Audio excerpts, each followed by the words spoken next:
Committee ರಚನೆ ಆಯಿತು, ನಿಮಗೆ ತೃಪ್ತಿಕರವಾದಂತಹ ರೀತಿಯಲ್ಲಿ ಕ್ರಮಗಳನ್ನು ಇನ್ನು ಕೈಗೊಂಡಿಲ್ಲ ಅಂತ. ಆ ಸಮಿತಿನಲ್ಲಿ ಮುಷ್ಕರ ಮಾಡಿದ್ದು ನಾವು, ಸಮಸ್ಯೆಗಳಿರೋದು ನಮ್ಮದು, ನಮ್ಮನ್ನೇ ಆ ಸಮಿತಿಗೆ ತಗೊಂಡಿರಲಿಲ್ಲ ಮೇಡಮ್. ನಿಮ್ಮ ಚಾಮಯ್ಯ ಮಿನಿಸ್ಟರ್ ಎಷ್ಟು ಮಟ್ಟಿಗೆ ಈಡೇರಿಸ್ತಾರೆ ಅನ್ನೋ ಒಂದು ಭರವಸೆ ನಿಮ್ಮಲ್ಲಿದೆ? ಕಂದಾಯ ಇಲಾಖೆ ಸಮಾಜದಲ್ಲಿ ಒಂದು ಕೆಟ್ಟ ಒಂದು ಅಭಿಪ್ರಾಯವನ್ನು ಹೊಂದಿರುವಂತಹ ಇಲಾಖೆ ಆಗಿರೋದ್ರಿಂದ ನಮಗೆಲ್ಲ ಮೂಲಭೂತ ಸೌಕರ್ಯಗಳನ್ನು ಕೊಟ್ಟರೆ ಮೇಡಮ್ ಐತಿಹಾಸಿಕವಾಗಿ ಅಜರಾಮರವಾಗಿರುತ್ತೆ. ಕಷ್ಟ ಆಗ್ತಾ ಇಲ್ವಾ? ಆಗುತ್ತೆ ಮೇಡಮ್. ನಮ್ಮ ಮೊಬೈಲ್ ಅಲ್ಲಿ ಅದರದ್ದು ಹೊರತುಪಡಿಸಿ ಬೇರೆ ಯಾವುದು ಸ್ಟೋರೇಜ್ ಇರಲ್ಲ ಮೇಡಮ್. ಎರಡು ಮೊಬೈಲ್ ಆದರೆ ಗವರ್ನಮೆಂಟ್ ಅಥವಾ ನಿಮ್ಮ ಸಂಬಂಧಪಟ್ಟ ಅಧಿಕಾರಿಗಳು ಪ್ರೊವೈಡ್ ಮಾಡಿರ್ಬೇಕಲ್ಲ? ಸರ್ಕಾರದಿಂದ ಇದುವರೆಗೂ ನಮಗೆ ಒಂದೇ ಒಂದು ಮೊಬೈಲು ಕೊಟ್ಟಿಲ್ಲ, ಸಿಮ್ಮು ಕೊಟ್ಟಿಲ್ಲ, ನಮಗೆ ಯಾವುದೇ ಡಾಟಾ ನಮ್ಮದೇ ಸ್ವಂತ ಯೂಸ್ ಮಾಡ್ತಾ ಇರೋದು ಬಿಟ್ಟರೆ ಸರ್ಕಾರದಿಂದ ಯಾವುದೇ. ನಮಸ್ಕಾರ ವೀಕ್ಷಕರಿಗೆ,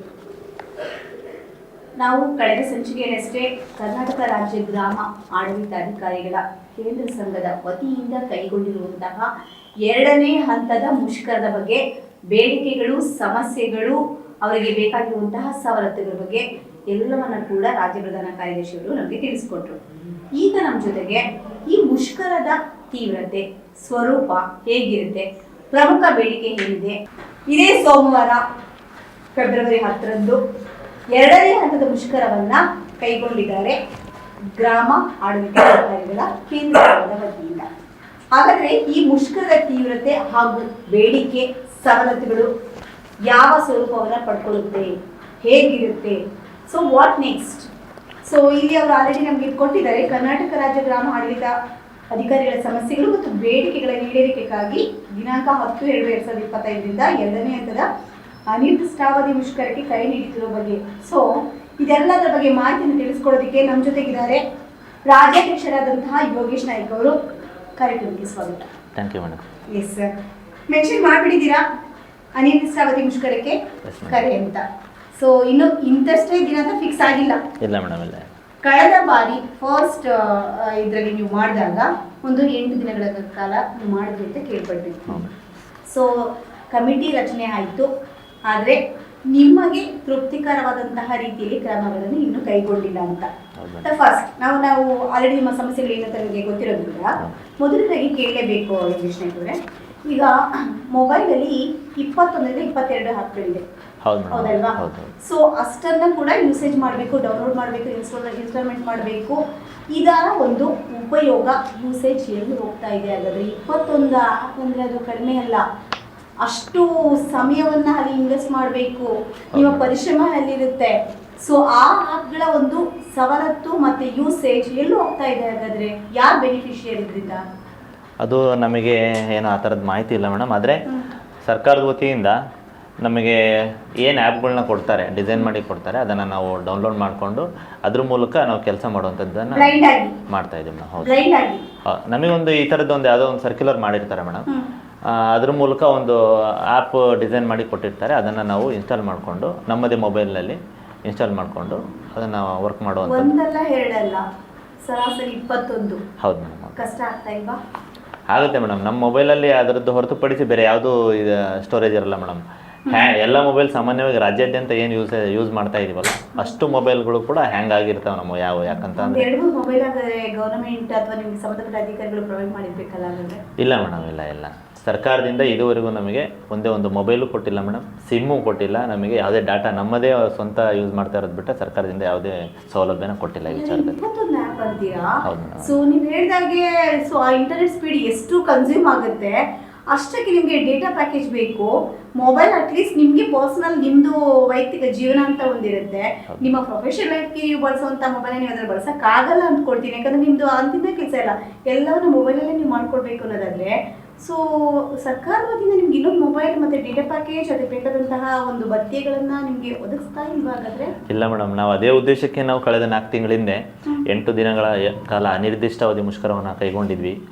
ಆ ಸಮಯದಲ್ಲಿ ನಮಗೆ ಬೇಡಿಕೆಗಳನ್ನ ಈಡೇರಿಸ್ತೀವಿ ಅಂತೇಳಿ ಭರವಸೆ ಕೊಟ್ಟಿದ್ರು ಮೇಡಮ್. ಆದರೆ ಇದುವರೆಗೂ ಕೂಡ ಒಂದು ಸಮಿತಿ ರಚನೆ ಮಾಡಿದರು ಸರ್ಕಾರದ ವತಿಯಿಂದ. ಆ ಸಮಿತಿನಲ್ಲಿ ಮುಷ್ಕರ ಮಾಡಿದ್ದು ನಾವು, ಸಮಸ್ಯೆಗಳಿರೋದು ನಮ್ಮದು, ನಮ್ಮನ್ನೇ ಆ ಸಮಿತಿಗೆ ತಗೊಂಡಿರಲಿಲ್ಲ ಮೇಡಮ್. ನಮ್ಮ ವೃಂದದಿಂದ ಆ ಉದ್ದೇಶದಿಂದ ಎಲ್ಲೋ ಒಂದು ಕಡೆ ಆಂದೋಲನದ ಮಾದರಿ ಎಲ್ಲ ಕೆಲಸಗಳನ್ನು ಸರ್ಕಾರ ನಮ್ಮ ಹತ್ರ ತಗೋತಾ ಇದೆ. ಯಾಕೆ ನಮ್ಮ ಬೇಡಿಕೆಗಳನ್ನು ಆಂದೋಲನದ ಮಾದರಿಯಲ್ಲಿ ಈಡೇರಿಸಬಾರ್ದು ಅನ್ನೋದು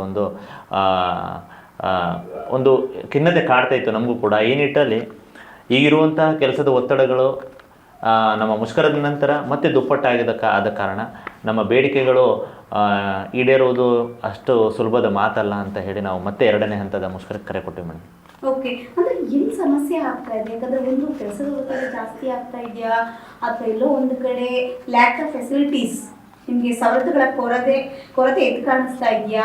ಸೊ ನಿಮ್ಗೆ ಯಾಕೆ ಆ ಡಿಪ್ರೆಷನ್ ಅಂತ ಅಷ್ಟೊಂದು ತೀವ್ರದಾಗಿ ಬೇಸರ ಆಗೋದಕ್ಕೆ ಏನು ಕಾರಣ ಆಗ್ತಾ ಇದೆ? ನಮಗೆ ಏನಂದ ಅಂದರೆ ಮೇಡಮ್, ನಮಗೆ ಕಂದಾಯ ಸಚಿವರು ಈಗೇನು ಕೃಷ್ಣ ಬೈರೇಗೌಡರು ಕಂದಾಯ ಸಚಿವರಾಗಿ ಬಂದ ನಂತರ ನಮ್ಮ ಇಲಾಖೆಗೆ ಒಂಥರ ಚಾಮೆಯ ಮೇಷ್ಟ್ರು ಸಿಕ್ಕಾಗಿದೆ.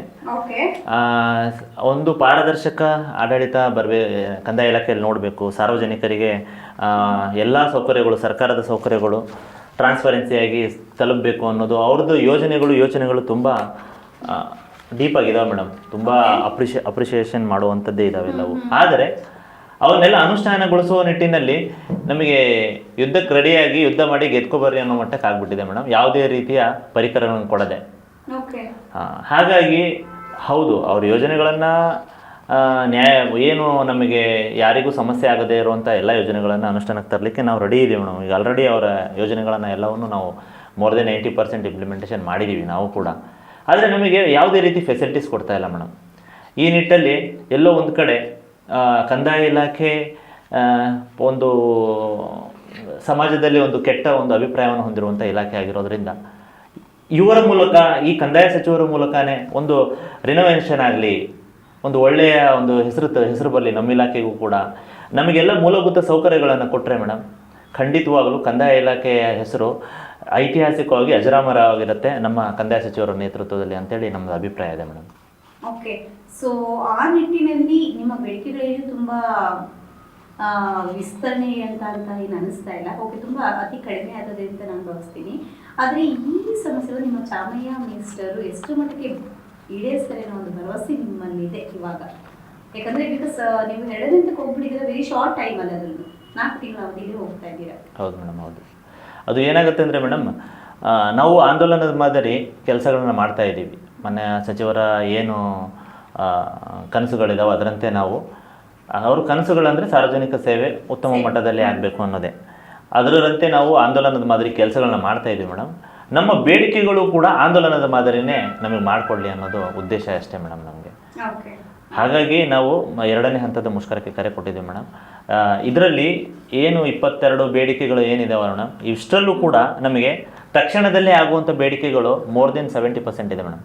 ತಕ್ಷಣಕ್ಕೆ ಆದೇಶ ಆಗುವಂಥದ್ದು, ಫಿನಾನ್ಸ್ ಬೆನಿಫಿಟ್ ಆಗುವಂಥದ್ದು ಒಂದು 25% ಇರ್ಬೋದು ಮೇಡಮ್ ಅಷ್ಟೇ. ಓಕೆ, ಸೊ ಮತ್ತೆ ಇನ್ನೊಂದು ನಿಮ್ಮ ಬೇಡಿಕೆಗಳಿಗೆ ನೋಡ್ತಾ ಇದ್ದೀವಿ. ಸೊ ಇಂಟರ್ ಡಿಸ್ಟ್ರಿಕ್ಟ್ ಟ್ರಾನ್ಸ್ಫರ್ಸ್, ಅಂತರ್ಜಿಲ್ಲಾ ವರ್ಗಾವಣೆ ಬಗ್ಗೆ KCSR ನಿಯಮ 16 ಉಪಖಂಡ ಮರುಸ್ಥಾಪಿಸುವಂತಹ ಬಗ್ಗೆ.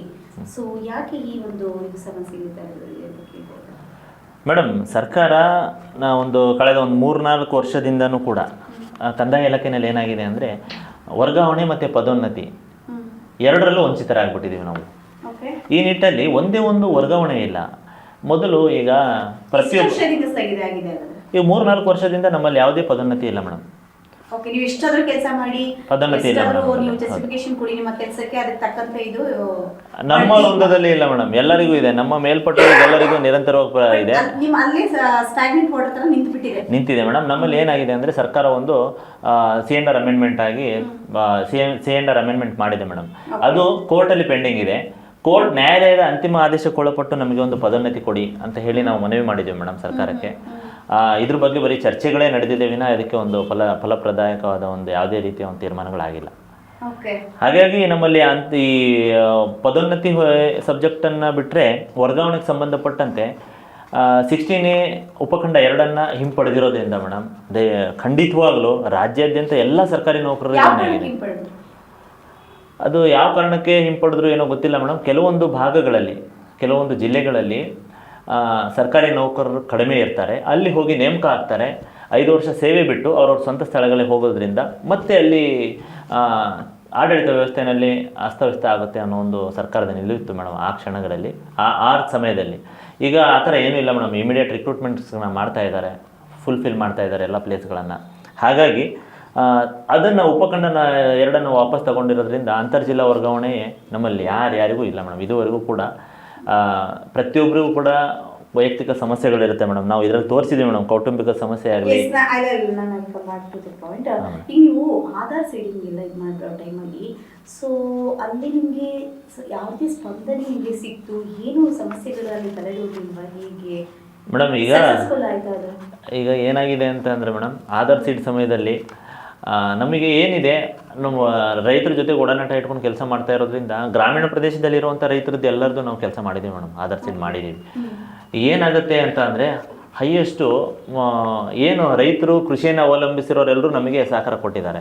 ಅದರಿಂದ ಹೊರತುಪಡಿಸಿ ಹೊರಗಿರೋರು ಇದ್ದಾರಲ್ಲ ಮೇಡಮ್, ಯಾರು ಕೂಡ ಈಗ OTP ತಗೊಂಡೆ ನಾವು ಆಧಾರ್ ಸೀಡ್ ಮಾಡಬೇಕು ಮೇಡಮ್. ಈಗ ನಾವು ಯಾರಾದರೂ ನಮಗೆ ಫೋನ್ ಮಾಡಿ OTP ಹೇಳಿದ್ರೆ ಕೊಡ್ತೀವ ಮೇಡಮ್? ನಾನೇ ಕೊಡೋದಿಲ್ಲ.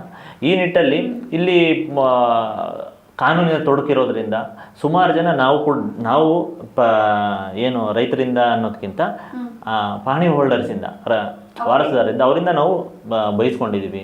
OTP ಕೇಳಬೇಕಾದ್ರೆ OTP ಕೇಳಬೇಕಾದ್ರೆ ಮೇಡಮ್. ಯೂಶುವಲಿ ಸಿಕ್ಕಾಪಟ್ಟೆ ಮತ್ತೆ ಮೇಲಾಗಿ ಮೇಡಮ್, ಮೇಲಾಗಿ ನಮಗೆ ನಮ್ಮದೇ ಆದ ಮೊಬೈಲ್ಗಳು ನಾವು ಯೂಸ್ ಮಾಡ್ತಾ ಇರೋದಲ್ಲ ಮೇಡಮ್.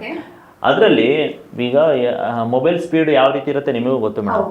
ಮೊಬೈಲ್ ಡಾಟಾ ಸ್ಪೀಡ್ ಪ್ರತಿಯೊಬ್ಬರದ್ದು OTP ತಗೊಳ್ಲೇಬೇಕು ಮೇಡಮ್. ಎಷ್ಟು ಜನ ಜಂಟಿ ಓನರ್ಸ್, 10 ಜನ ಇದ್ರು, 20 ಜನ ಇದ್ರು ಜಂಟಿ ಓನರ್ಸ್ದು ನಾವು OTP ತಗೊಂಡೆ ಡಾಟಾ ಎಂಟ್ರಿ ಮಾಡಬೇಕಿತ್ತು, ಇದು ಆಧಾರ್ ಸೀಡ್ ಮಾಡಬೇಕಿತ್ತು ಮೇಡಮ್.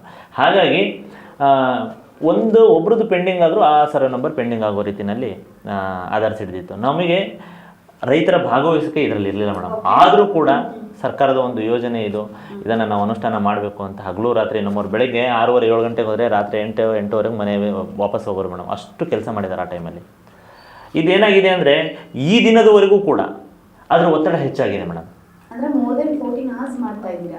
ಹೌದು ಮೇಡಮ್. ಈಗ ಏನಾಗಿದೆ ಅಂತ ಅಂದರೆ ಅದು ಆಧಾರ್ ಸೀಡ್ ಏನಿದೆ ಅಂದರೆ ಮೇಡಮ್, ನಮ್ಮಲ್ಲಿ ರಾಜ್ಯಾದ್ಯಂತ ನೋಂದಣಿಯಾಗುವಂಥ ಎಲ್ಲ ಪ್ರಕರಣಗಳು, ಪೌತಿ ಖಾತೆ ಆಗುವಂಥ ಎಲ್ಲ ಪ್ರಕರಣಗಳು ಮತ್ತೆ ಆಧಾರ್ ಸೀಡ್ ಪೆಂಡಿಂಗ್ ಬಂದು ಕೂರುತ್ತೆ ಮೇಡಮ್. ಅದು ನಿರಂತರ ಪ್ರಕ್ರಿಯೆ ಆಗಿಬಿಟ್ಟಿದೆ. ನಾವು ಈ ನಿಟ್ಟಲ್ಲಿ ಸರ್ಕಾರಕ್ಕೂ ಕೂಡ ಮನವಿ ಮಾಡಿದ್ವಿ, ನೋಂದಣಿಯಾಗೋ ಪ್ರಕರಣಗಳ ಪೂರ್ವದಲ್ಲಿ ಅಲ್ಲೇ ಯಾರಿಗಾದರೂ ಅವರಿಗೊಂದು ವ್ಯವಸ್ಥೆ ಮಾಡಿ ಆಧಾರ್ ಸೀಡ್ ಮಾಡುವಂಥ ಒಂದು ವ್ಯವಸ್ಥೆನ ಕಲ್ಪಿಸ್ಕೊಡೋ ನಿಟ್ಟಿನಲ್ಲಿ ನಾವು ಮನವಿ ಮಾಡಿದ್ವಿ ಮೇಡಮ್ ಆವಾಗ. ಆದರೆ ಅವರು ಇದಕ್ಕೆ ಇನ್ನೂ ಯಾವುದೇ ರೀತಿ ಪ್ರತಿಕ್ರಿಯೆ ಕೊಟ್ಟಿಲ್ಲ. ಆ ಕೆಲಸ ಆಗಿದ್ದಿದ್ರೆ ನಮಗೆ ಆಧಾರ್ ಪೆಂಡಿಂಗು ಯಾವುದು ಬರ್ತಿರ್ಲಿಲ್ಲ ಮೇಡಮ್. ಈ ಕಳೆದ 4 ತಿಂಗಳಿಂದನೂ ಕೂಡ ಎಂಡ್ಲೆಸ್ ವರ್ಕ್ ಆಗಿದೆ ಮೇಡಮ್. ಅದು ಎಂಡ್ಲೆಸ್ ವರ್ಕ್ ಆಗಿದೆ ಮೇಡಮ್ ಅದು ಕೂಡ.